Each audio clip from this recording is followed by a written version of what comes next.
Hello అండి, good morning అందరికీ. ఇవాళ సండే కదా, నాకు తెలిసి అందరూ లేట్గా లెగుసుంటారు. నేను కూడా కొంచెం లేట్గా 7కి అయితే లేచాను.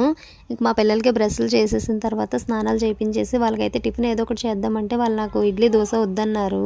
సర్లే ఇంకేం చేద్దామని చెప్పి అన్నం వండి కొంచెం ఎగ్ రైస్ అయితే చేశాను.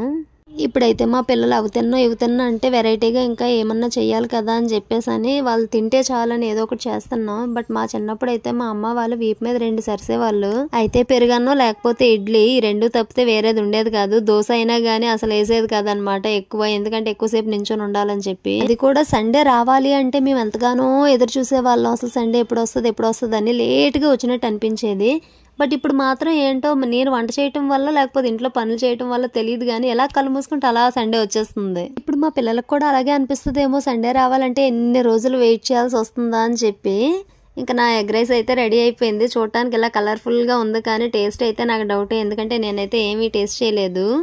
మా పిల్లలకు పెట్టాను, అసలు ఎలా ఉందో అడుగుదామనంటే ఇద్దరికి మూతులు కాలిపోయినట్టున్నాయి. ఉస్సుస్ అనుకుంటూ తింటున్నారు. అసలు ఊసేసాడు వాడైతే. ఇవాళ మా ఇంటికి ఇంకో అతిథి కూడా వచ్చింది. చూడండి, అసలు రోజు జలగలు వస్తున్నాయని చెప్తున్నాను కదా, దీనికి అసలు మూత ఎక్కడ ఉంది, ముక్కు ఎక్కడ ఉంది అని నాకు డౌట్ వచ్చేది.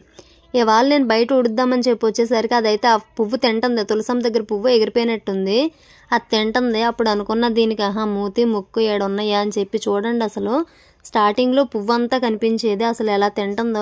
జలగతో కొన్ని ట్రీట్మెంట్లు కూడా చేయిస్తారంట. ఎక్కడైనా దెబ్బ తగిలిన చోట దాన్ని పెట్టి ఆ బ్లడ్ పీల్చితే త్వరగా తగ్గిద్ది అని చెప్పి. అసలు ఎలా తింటుందా ఏంటా అనుకునేదాన్ని, కానీ ఇవాళతో అయితే ఆ డౌట్ క్లారిఫై అయింది.